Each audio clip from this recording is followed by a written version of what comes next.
Hello, everybody. Welcome to the Friday live stream. So just like everybody's been talking about, the Genius Act was passed and it was signed into law and everything is going good for stablecoins. But the things we have to focus on is which one of these rails is going to take us to Valhalla. And what we need to do is just take a step back and just listen to the guy who's in the epicenter of what's going on. This is Brian Armstrong. I think everybody knows him, the CEO of Coinbase, co-founder. And what he's going to talk about in the next minute and 45 seconds or so is why stable coins, why they're betting so big on them, why they think the payments are going to be so big. And then also he's going to talk about Clarity, which is the next bill, which I did not know this, but that Clarity Bill Act is not going to be put into law anytime soon. We're talking end of September, if that actually happens. And then also we're going to take a look at how fast this integration can come. And then also we're going to take a look at Visa, and like we talked about before, and just which ones of those rails are it. And I think XRP might be one of them. So let's just take a listen here. This is Brian talking again about why stable coins and how Coinbase is getting into the fray. So take a listen. This is about 30 seconds or so. Well, this stablecoin bill passing is really a financial revolution for America. It means that crypto can finally start updating the financial system, especially for our payments, which are running on these creaky old systems that are decades old. Now every payment in our economy can be fast and cheap and global, under 1 second and 1 cent anywhere in the world. So this is a huge milestone for crypto, and the job's not done. We also want to get the market structure bill called Clarity passed as well. The president said he wants to see that on his desk by September 30th. We're committed to trying to help that happen along with the rest of the industry, and it offers good consumer protections and regulation for Bitcoin, Ethereum, all the non-stablecoin crypto assets as well. That's sad. First of all, Clarity would be great. It gives us some regulatory framework of what the crypto and digital asset space can actually do and be, and not be opposed to, Operation Choke Point 2.0 and all the different things of, is this the SEC or is this the CFTC? It's going to pretty much lay that out. And it's a shame that it's going to take that long, but it's going to go back to the Senate. They're going to tinker with it, and it's going to keep going back and forth. Hopefully September 30th, but it's anybody's guess. So that was Brian talking about why stablecoins and Clarity. But the next question is he's asked, how fast is this actually going to happen? I have to agree with him. It's going to take some time, but we're in the right direction. And then he's going to talk about just kind of like the rails. So take a listen to this or so. This is about a minute and 20 seconds, and then we'll go from there. Well, I think now that we have clear legislation, we're going to see the Fortune 500 really start to adopt stablecoins. We've started to see this a little bit already, even with the news that this was, going to pass in the near future. Coinbase just launched an integration with Shopify, for instance, and we've seen announcements from Walmart and Amazon, and almost every Fortune 500 company is now coming in and starting to look at stablecoin payments. And so this is a big opportunity for us. It's a TAM expansion for our business, and we think that we can provide these wallets and payment APIs for really, the whole financial system and every company eventually. Yeah, and is it safe to call this a new and emerging revenue stream for Coinbase? And if so, how quickly does that grow over time? First of all, before we answer that, I think Coinbase is doing just fine as far as revenue stream. Hopefully the revenue that they take in, they actually get to like good customer service and support. And then maybe the actual foundation, which is Coinbase, doesn't go down during a bull run. Just my 2 cents. Let's see what else he has to say about this. Yeah, so that's absolutely right. Our first revenue stream was around trading. And then we also have subscription and services, which has become a bigger and bigger part of our revenue over time. I think payments is the next big category. And this is a daily use case for crypto for millions of Americans and eventually people around the world, especially those doing cross-border transactions. And in countries where they don't have stable currency, they might have 50, 100% inflation a year. And so they have high demand for the dollar. They can now, if they have a smartphone, they can get access to a dollar denominated account. And so I think trading and payments are going to be the two biggest categories for us, and it's absolutely a new revenue line for us that'll smooth out our revenue with like a daily use case that's not tied to crypto trading volatility. Well, that's great for Coinbase. I'm happy for them. They get another multiple streams of revenue. So hopefully that does well, but they're going to push that agenda, and it's not just Coinbase that's pushing that. Of course, it's also Visa, and we've shown this many a time. This is the Visa on-chain analytics. They are tracking the stablecoin transaction volume by blockchain, also stablecoin transaction count. And what you'll notice, and we've talked about this many times, we'll keep talking about it, is number 1, 2, 3, 4, 5. Ethereum is going to be the winner, and it's going to be Ethereum as the settlement layer, and the layer 2s will be the transaction layer. And so far, as of in July, and we can go back before, but it's either Tron or Ethereum is number 1 and 2. It's just, I'm sorry, it's just how it is. And people will say, what about Solana? What about it? That's just what it is.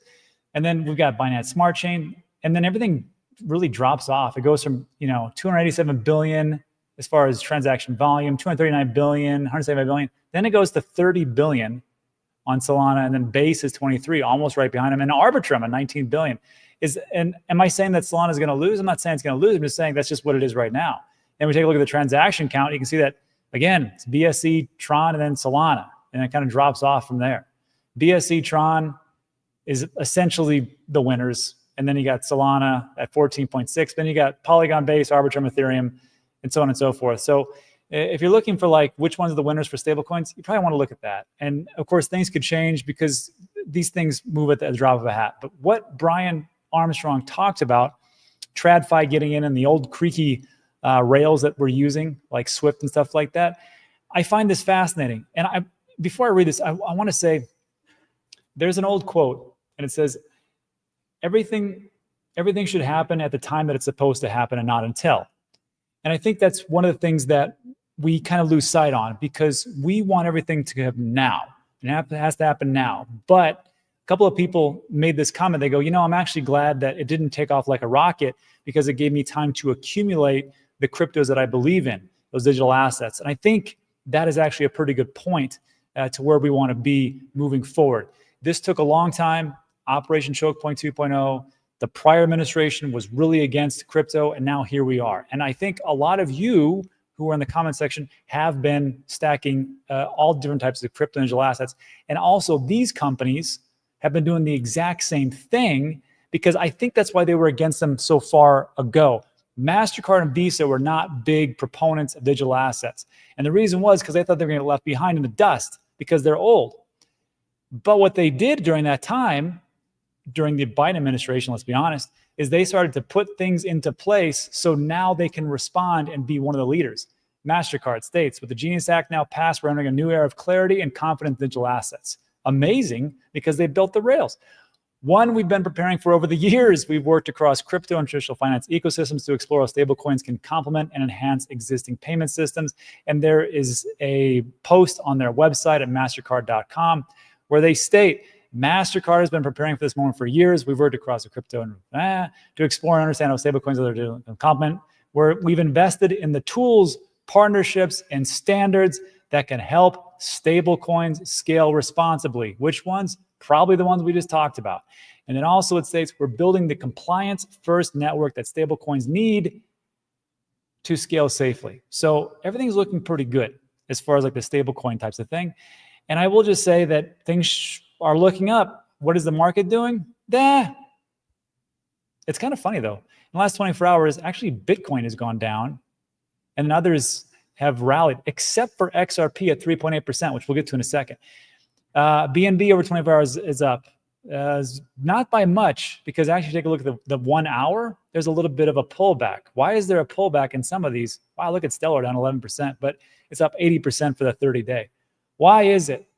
Well, it could be stuff like this. I'm not going to give you all rosy, nice, beautiful news. You got to take the bad stuff. A Bitcoin whale just sold all the 80,000 Bitcoin for roughly $10 billion or $9.6 billion.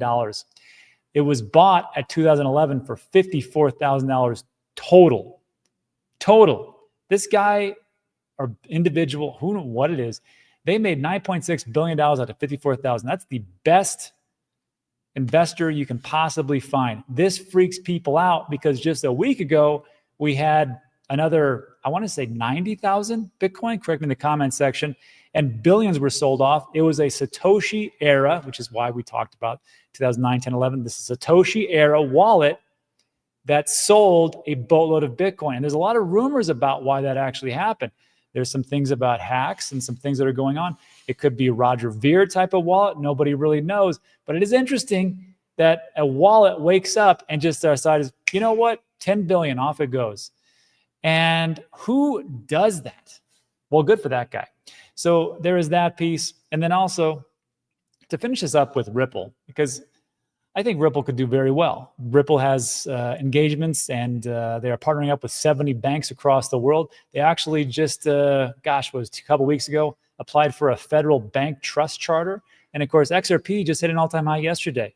However, I'm going to ask the community, how do they keep going up when you've got the founders? And I said this, I said this in the post. Chris Larson just moved 9.5 million XRP or 26 million to Coinbase. What's going on? And people were freaking out. But I thought to myself, who cares? Well, first of all, it's 26 million. And let's be honest, we're all here to make some profits, unless everybody's just here for the tech and they're going to hold forever for whatever reason. That's great. But when you have somebody like this and he's selling, that's what you're supposed to do. And I said, I got no problem with somebody taking profits. Let's be honest, you'd dump on Chris if you had the chance. But I want to bring that over to the Q&A section, but that's what we have for today. So look, if you like today's video, thumbs up, subscribe, all that great stuff. Now let's get into a little Q&A and I'll answer all your questions. Let's get to it. Oops, wrong one here. Meme is here. Meme, it's late for you. I think you're on the East Coast now.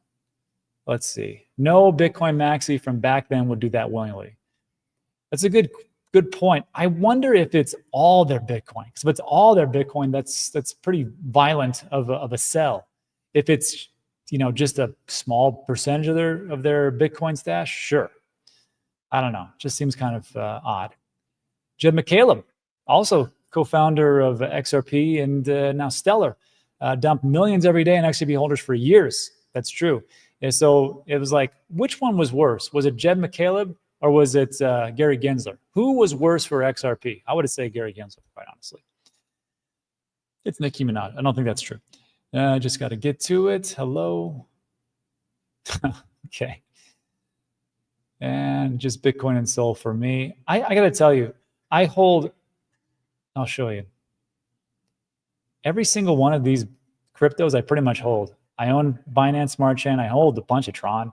Hold a bunch of Solana. I hold a little bit of Polygon, but that's been super underwhelming. You can't own Base. You can't own Base because Base is essentially Coinbase's layer 2 solution, which is I think it's a computer under Brian Armstrong's bed. That's about it. I own some Arbitrum.